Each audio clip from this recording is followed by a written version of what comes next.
ইরাকের জমিনের মধ্যে পাঠায় দিলেন। মুসলমানদের কমান্ডার যখন চিঠিটা পড়লেন, চিঠিটা পড়ার পর तमाम তিনি সৈন্যদেরকে ডেকে একত্রিত করে বললেন, আরে মুসলমান সৈন্যরা, খলিফাতুল মুসলিমিন হযরত ওমর রাদিয়াল্লাহু তাআলা আনহু আমাকে আদেশ করেছেন আমরা যেন বসে বসে চিন্তা করি আমাদের মধ্যে রাসূলুল্লাহর কোন সুন্নাতটা আমাদের মধ্যে নাই। মুসলমানরা চিন্তার মধ্যে পড়ে গেল, কোন সুন্নাতটা আমাদের মধ্যে নাই। একটা একটা একটা একটা করে তালাশ করতেছেন, একের পর এক তালাশ করে করে করে করে করে করে তামাম মুসলমানগণ একত্রিত হলেন যে আমরা এই সফরের হালতে আল্লাহর পয়গম্বরের সুন্নাত মিসওয়াকের উপর আমরা আমল করতেছি না। বুঝেননি আমার কথা? হ্যাঁ, মাঝে মধ্যে সুবহানাল্লাহ বলেন। সুবহানাল্লাহ বললে তো অনেক গুনাহ আছে, গুনাহ আছে। সুবহানাল্লাহ বললে গুনাহ নেই, আলহামদুলিল্লাহ বললে গুনাহ হয়নি, আল্লাহু আকবার বললে গুনাহ হয়নি। তাহলে এগুলা নেকির দরকার আছে নি আমরা? হ্যাঁ, তাহলে মাঝে মধ্যে সুবহানাল্লাহ, আলহামদুলিল্লাহ, আল্লাহু আকবার এগুলা হওয়ার দরকার আছে নি? ওই মুসলমান কমান্ডার তখন মুসলমানদেরকে বললেন, যাও তোমরা জঙ্গলের মধ্যে যাও এবং জঙ্গল থেকে তোমরা মিসওয়াক তৈরি করে নিয়ে আসো। মুসলমানদের একটা দল জঙ্গলের মধ্যে চলে গেল। জঙ্গলের মধ্যে চলে যাওয়ার পর তারা মিসওয়াক তৈরি করে নিয়ে আসলেন। এবার মুসলমানরা খোলা ময়দানের মধ্যে যাইয়া মিসওয়াক করতে শুরু করলেন। এদিক দিয়ে বেঈমান কাফেররা তাদের শহর থেকে দাঁড়াইয়া দাঁড়াইয়া দেখতেছে মুসলমানরা গাছের একটা ডাল নিয়ে তামাম মুসলমানরা তাদের দাঁত গুলাকে বসাইতেছে। এই মুসলমানদের মিসওয়াকের সুন্নাত দেখে বেঈমান কাফিরদের অন্তরের মধ্যে ভয় ঢুকে যায়। বেঈমান কাফিররা পরস্পরের মধ্যে তখন বললাম, শুনেছে মুসলমান বড় গরম একটা জাতি, এরা নাকি তাদের শত্রুকে পাইলে সাবাইয়া হায়াত শেষ করে দেয়। আমরা তো দেখতে পাচ্ছি মুসলমানরা গাছের ডাল দিয়ে দাঁত দাঁড়াইতেছে, দাঁত দাঁড়ানো শেষ হয়ে গেলে আমাদের উপর আক্রমণ করে আমাদেরকে জিন্দা সাবাইয়া হায়াত শেষ করবে। এমন অবস্থা দেখে সাথে সাথে শহর থেকে সমস্ত বেঈমানরা পলায়ন করে চলে যায়। যেরকম সুবহানাল্লাহ। এই বিজয়টা কিসের কারণে হয়েছে? কারণ মিসওয়াকের কারণে। কিসের কারণে? সুন্নতের কারণে। তাই আমি যে কথাটা বলতেছিলাম, মুসলমানদের বিজয় হলো আল্লাহর পয়গম্বরের আদর্শ মানার পিছনে। সুবহানাল্লাহ। আজ আমরা মুসলমানরা গোটা পৃথিবীতে নির্যাতিত, নিষ্পেষিত, অবহেলিত হওয়ার কারণটা হলো আমরা আল্লাহর কোরআন থেকে আমরা দূরে সরে গেছি, রাসূলুল্লাহর আদর্শ থেকে আমরা দূরে সরে গেছি। কথা বলেন ঠিক কিনা? কবি বড় চমৎকার করে বলতেছেন, ওয়াজাবানা মে মুআজ্জাজ দেব মুসলমানো আমিলে কোরআন হাকার আওয়ার তো হার হো তারিকে কোরআন হাকার। কবি বলতেছেন, আল্লাহর পয়গম্বরের যুগের মুসলমানেরা, সাহাবায়ে কেরামের যুগের মুসলমানেরা, তাবিঈনের যুগের মুসলমানেরা আল্লাহর কোরআন ত্যাগ করার কারণে, কোরআন অনুযায়ী তাদের জীবনটা গঠন করার কারণে গোটা দুনিয়াতে মুসলমানরা ছিল বিজয়ী। আজকের মুসলমান কোরআন ছেড়ে যাওয়ার কারণে, পয়গম্বরের আদর্শ থেকে দূরে সরে যাওয়ার কারণে গোটা দুনিয়াতে মুসলমানরা আজ হচ্ছে নির্যাতিত। আজ যদি মুসলমান আল্লাহর কোরআন অনুযায়ী নিজের জীবন গঠন করা শুরু করে দেয়, আল্লাহর পয়গম্বরের আদর্শ মোতাবেক নিজেদের জীবনকে গঠন করা শুরু করে দেয়, আল্লাহর কসম দুনিয়ার পরাশক্তিগুলা মুসলমানদের দিকে চোখ তুলে থাকাবার সাহস করতে পারবে না। কথা বলেন ঠিক কিনা? তাই আল্লাহ রসুলের আদর্শ আমাদেরকে জেনে জেনে ওই আদর্শগুলাকে পালন করতে হবে। কোরআনের সাথে আমাদের সম্পর্ক কায়েম করতে হবে। আল্লাহর পয়গম্বর বলেন, উগদু আলিমান আও মুতাআল্লিমান আও মুস্তামিআন আও মুহিব্বান ওয়ালা তাকুনিল খামিসা।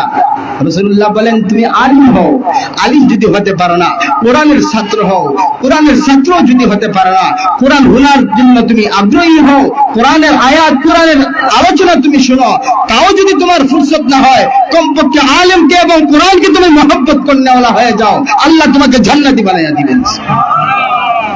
যাই হোক, আমি আপনাদের সম্মুখে রাসূল কারীম সাল্লাল্লাহু আলাইহি ওয়াসাল্লামের একটা হাদিস পাঠ করেছি। রাসূল কারীম সাল্লাল্লাহু আলাইহি ওয়াসাল্লামের পবিত্র জবানের একটা হাদিস পাঠ করেছি। আল্লাহর রাসূল বলেন, নাসাই শরীফ, মুসনাদে আহমদ প্রমুখ হাদিস কিতাবের মধ্যে এই হাদিসটা বর্ণিত হয়েছে। আল্লাহর রাসূল একদিন সাহাবায়ে কেরামের মজলিসের মধ্যে বসা আছেন। আমরা যেরকম ভাবে বসেছি সাহাবায়ে কেরামদেরকে নিয়ে নবীজি সাল্লাল্লাহু আলাইহি সাল্লাম একবার মসজিদের মধ্যে বসলেন। বসার পর আল্লাহর নবী সাহাবায়ে কেরামদের সামনে বয়ান করলেন। কি করলেন? আল্লাহর নবী বললেন, হুব্বিবা ইলাইয়া মিনাদ দুনিয়া তালাস, আত-তিব ওয়ান নিসাউ ওয়া জুইলাত কুররাতু আইনি আস-সালাহ, আও কামা ক্বালা আন-নাবিয়্যু আলাইহিস সালাতু ওয়াস সালাম। আল্লাহর নবী সাহাবায়ে কেরামদেরকে লক্ষ্য করে বললেন, ও আমার সাহাবীরা রে, এই দুনিয়ার যত জিনিস রয়েছে तमाम জিনিসগুলোর মধ্যে থেকে আমি নবীর কাছে তিনটা জিনিস সবচেয়ে বেশি প্রিয়। কয়টা জিনিস বলেছে? রাসূলের কাছে যে জিনিসগুলা প্রিয় এইগুলা আমাদের কাছেও প্রিয় করে নেওয়ার দরকার আছে কি আছে না? আরো জোরে বলেন। আল্লাহর নবী বলেন, সাহাবীরা রে, এক নম্বর হলো আমি নবীর কাছে সুগন্ধি সবচেয়ে প্রিয়। কি বলেছি? সুগন্ধি সবচেয়ে প্রিয়। আতর ব্যবহার করা, সুগন্ধি ব্যবহার করা, এটা রাসূলুল্লাহর কাছে সবচেয়ে প্রিয়। সুতরাং সুগন্ধি ব্যবহার করাটা, আতর ব্যবহার করাটা, এটা আমরা আমাদের জন্য প্রিয় করে নিতে হবে। কথা বলেন ঠিক কিনা? দ্বিতীয় নম্বরে আল্লাহর নবী বলেন, ওয়ান নিসা, নেককার মহিলা আমি নবীজির কাছে সবচেয়ে প্রিয়। কেমন মহিলা বলেন না? না তসলিমা নাসরিন মার্কা মহিলা? কথা বলেন। নেককার মহিলা, কারণ ভিন্ন হাদিসের মধ্যে আল্লাহর নবী বলেন, আদ-দুনিয়া কুল্লুহা মাতা ওয়া কুল্লু মাতা'আদ দুনিয়া ওয়া খায়রু মাতা'আদ দুনিয়া আল মারআতুস সালিহা। আল্লাহর নবী বলেন, দুনিয়ার সবচেয়ে শ্রেষ্ঠ সম্পদ, উপকারী সম্পদ হলো নেককার মহিলা। কারণ মহিলা যদি নেককার হয়ে থাকে, একটা পরিবারের মহিলা যদি নেককার হয়, গোটা পরিবার তখন নেককার হয়ে যায়। সুবহানাল্লাহ। মহিলা যদি নেককার হয়, কথা বুঝিনি আমার, মহিলা যদি নেককার হয় তাহলে গোটা পরিবার কি হয়ে যায়? নেককার হয়ে যায়। এজন্য আব্দুল মালিক সিদ্দিকী রাহমাতুল্লাহ আলাইহি নকশবন্দি তরিকার একজন বহুত বড় বুজুর্গ ছিলেন। তিনি একটা কথা বলতেন যে একজন পুরুষ যদি নেককার হয় তো সে নিজেই নেককার হইল, কিন্তু একটা মহিলা যদি নেককার হয় সে একা একা নেককার হয় না, গোটা পরিবার নেককার হয়ে যায়। সুবহানাল্লাহ। আপনার স্ত্রী যদি নেককার হয়ে যায়, কোন পরিবারের মহিলা যদি নেককার হয়, তার সন্তান নেককার হবে ইনশাআল্লাহ। কথা বুঝেন নাই মনে হয়? যদি কোনো মহিলা নেককার হয়ে যায়, তার সন্তানও কি হবে? কথা বলেন, নেককার হবে। আপনারা জানেন ভারতবর্ষের মধ্যে একজন বাদশা ছিলেন, বখতিয়ার কাকি রহমতুল্লাহ আলাইহি। নাম শুনছেন নি আপনারা? মুঘল সাম্রাজ্যের একজন বাদশা ছিলেন বখতিয়ার কাকি রহমতুল্লাহ। ওনার মা ছিলেন দিনদার মা। বলেন কি মা ছিলেন? কথা বুঝেননি আপনারা? আরো যদি বুঝরানি, উনার মা যখন বখতিয়ার কাকি যখন ছোট ছিলেন, মা আর বাবা দুজনে পরামর্শ করলেন, আমাদের সন্তানকে আমরা তাওহীদ শিক্ষা দিতে হবে, একত্ববাদ শিক্ষা দিতে হবে। আল্লাহর রাসূল বলেন, তোমরা তোমাদের সন্তানের জবানে লা ইলাহা ইল্লাল্লাহর তালিম প্রথমে তোমরা দাও। আজ আমরা আমাদের সন্তানদেরকে কালিমা তাওহীদের এই শিক্ষাগুলো দেই না। তো মা আর বাবা চিন্তা করলেন, আমাদের সন্তানটাকে তাওহীদ শিক্ষা দিতে হবে, আল্লাহ এক এই কথার শিক্ষা দিতে হবে। আল্লাহ রিজিক দেনেওয়ালা, আল্লাহ মান্নাওয়ালা, আল্লাহ হায়াত দেনেওয়ালা, আল্লাহ সুস্থ করনেওয়ালা, এইগুলা শিক্ষা আমাদের সন্তানকে দিতে হবে। মা আর বাবা পরামর্শ করলেন কিভাবে শিক্ষা দিবেন। পরামর্শ মোতাবেক বখতিয়ার কাকিকে তারা মাদ্রাসাতে পাঠাইয়া দিচ্ছে। কোথায় পাঠাইছেন? বলেন কোথায় পাঠাইছেন? মাদ্রাসা। মাদ্রাসাতে পাঠাইছেন, বাচ্চা মাদ্রাসা গেছে। যাওয়ার পর মা করছেন কি, রুটি বানাইয়া বা অন্য কোনো খাবার বানাইয়া আলমারির ভিতরে রেখে দিচ্ছেন। আলমারির ভিতরে রেখে দিচ্ছেন। বুঝেননি আমার কথা?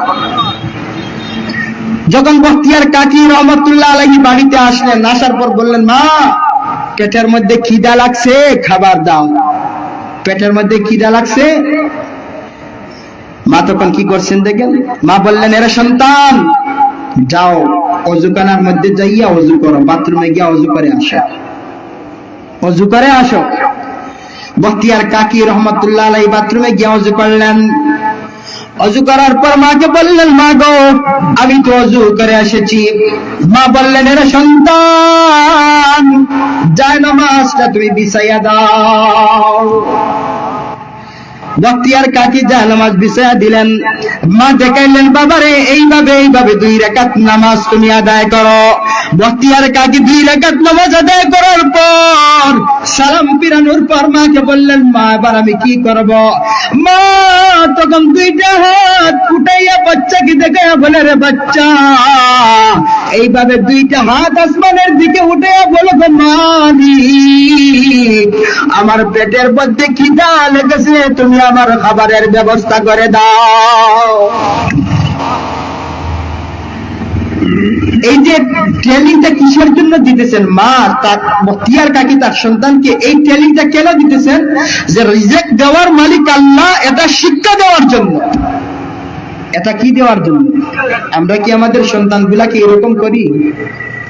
করি না। তাইলে আমাদের সন্তানরা আল্লাহ চিনবে কিভাবে, নবী চিনবে কিভাবে? এবার দোয়া যখন শেষ হয়ে গেছে, বখতিয়ার কাকি মাকে বলেন, মা গো দোয়া তো শেষ হয়ে গেছে।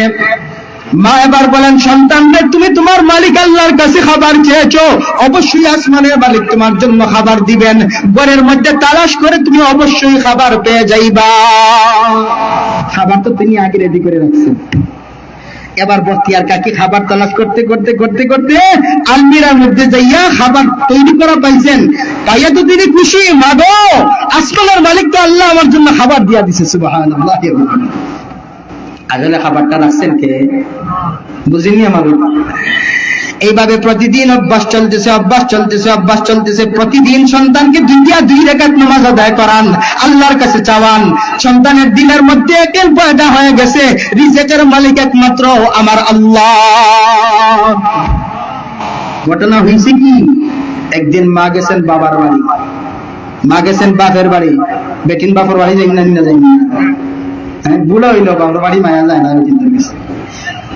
বেটিন বুড়ো হইয়া আনলেও বাবার বাড়ি যাওয়া চলে না। মা গেছেন বাবার বাড়িতে, এদিক দিয়ে রুটি বানাইয়া যাইবেন, এটা তার মেমোরির মধ্যে নাই। বাপের বাড়িতে যাইয়া ভিন্ন আরেক কাজে লেগে যাওয়ার কারণে সময় অনেক চলে গেছে। হঠাৎ তার মনে হলো, হায় হায় আজকে তো রুটি বানাইয়া আসি নাই, রুটি জায়গার মধ্যে রেখে আসি নাই। হায় হায় আজকে তো আমার সন্তান যখন বাড়িতে আসবে, নামাজ পড়বে, যখন দোয়া করবে, দোয়া করার পর যখন খাবার তালাশ করবে, খাবার তো আর পাবে না। এতদিন পর্যন্ত তার যে বিশ্বাস সৃষ্টি হয়েছিল, সেই বিশ্বাসটা তো নষ্ট হয়ে যাবে, কারণ আজকে তো উনি খাবার বানাইয়া রাখেন নাই। কথা বুঝতেছেন না?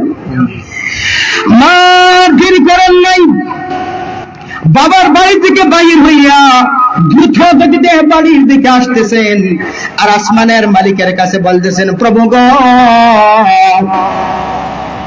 এতদিন পর্যন্ত আমার সন্তানের দিলের মধ্যে যে বিশ্বাস সৃষ্টি হয়েছে, তুমি রিজেক দেনওয়ালা, তুমি রিজেকের মালিক, এই যে বিশ্বাস সৃষ্টি হয়েছে, ওগো আল্লাহ আজকে যদি আমার সন্তান বাড়িতে যাওয়ার পর যখন খাবার পাবে না, এতদিন পর্যন্ত যে বিশ্বাস সৃষ্টি হয়েছে সেই বিশ্বাসটা চলে যাবে। এই কথা আল্লাহকে বলে বলে বলে বলে দ্রুত গতিতে তিনি বাড়িতে আসেন। বাড়িতে আসার পর দেখেন বখতিয়ার কাকি ঘুমাইয়া আছেন। কি আছেন? ঘুমাইয়া আছেন। বুঝুন কথা, ঘুমাইয়া হয়েছে। বাচ্চারা একটা হয়েছেন, ঘুমো ঘুমো ঘুমো। মা তাড়াতাড়ি রুটি তৈরি করছেন, খাবার তৈরি করছেন, আলমিরার মধ্যে রেখে বখতিয়ার কাকিকে এসে ডেকে বললেন, বাবা ঘুম থেকে উঠো, খাবার খাও। তোমার পেটের মধ্যে খিদা লেগেছে, কারণ মার তো জানা আছে আজকে আমি খাবার রেখে যাই নাই, সন্তান উপাস হয়ে ঘুমাইয়া আছে। মা তখন বললেন, বাবা ঘুম থেকে ওঠো, খাবার তৈরি, খাবার খেয়ে নাও তুমি। বখতিয়ার কাকি রহমতুল্লাহ আলাইহি ঘুম থেকে জেগে বললেন, ও মা তুমি কেন আমাকে ডাকলা? মা বললেন, সন্তান রে তোমার কি খাবার খাওয়ার কোনো প্রয়োজন নাই? বখতিয়ার কাকি বলেন, মা গো আমি তো খাবার খেয়ে নিয়েছি। মা পরেশান হয়ে গেলেন, আশ্চর্য হয়ে গেলেন, আজকের দিনে তো আমি কোনো খাবার রাখি নাই, আমার সন্তানটা খাবার পেল কোথায় থেকে? ডাক দিয়ে বলেন, সন্তান রে তুমি খাবারটা কোথায় পাইলা রে সন্তান? বখতিয়ার কাকি বলেন, মাগো প্রতিদিনের মতো মাদ্রাসা থেকে আসার পর যেইভাবে আমি ওযু করে 2 রাকাত নামাজ পড়ি, ও মা আজকে ও মাদ্রাসা থেকে আসার পর ওযু করে জানামাজ বিছাইয়া 2 রাকাত নামাজ আদায় করে আসমানের মালিকের দিকে তাকায়া বললাম, মালিক গো আমার পেটের মধ্যে খিদা লেগেছে গো মালিক, আবার খাবারের তুমি ব্যবস্থা করে দাও। এই দোয়াটা করে যাইয়া আমি প্রতিদিনের মতো আলমারি খুলে দেখলাম খাবার তৈরি করে রাখা আছে। ও মা আল্লাহর জাতের কসম করে বলছি, এতদিন পর্যন্ত আসমানের মালিক যে খাবার খাওয়াইছে গো মা, আজকের দিনের খাবারটা অন্য দিনের খাবারের তুলনায় বহু শত গুণ উত্তম খাবার ছিল। বখতিয়ার কাকি রহমতুল্লাহ আলাইহি এই ছোট অবস্থায় কুদরতি খাবার খাইছেন কেন? আল্লাহর উপরে কেন সৃষ্টি হয়ে গেছে, ওমাই ইয়াতাওয়াক্কাল আলাল্লাহি ফাহুয়া হাসবু। এই তাওয়াক্কুল সৃষ্টি করে দিবেন কে? সৃষ্টি করে দিবেন এই যে সৃষ্টি বখতিয়ার কাকির দিলের মধ্যে যে তাওয়াক্কুল, আল্লাহ হাওয়ালাওয়ালা, এই যে বিশ্বাস সৃষ্টি হলো, এই সৃষ্টিটা কে করে দিবেন?